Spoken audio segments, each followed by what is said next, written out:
একটা হলো শ্রীনাথপুর গ্রাম পঞ্চায়েতে, আর ইছাপুর গ্রাম পঞ্চায়েতে, আর নূরপুর, এই তিনটা গ্রাম পঞ্চায়েতে অনাস্থা আনা হয়েছিল আমার অফিসে প্রধানের বিরুদ্ধে।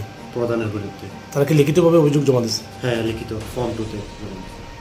শ্রীনাথপুরে 13 জন মেম্বার, তো 13 জন মেম্বার থেকে 8 জনে সাইন কইরা জমা দিছিল।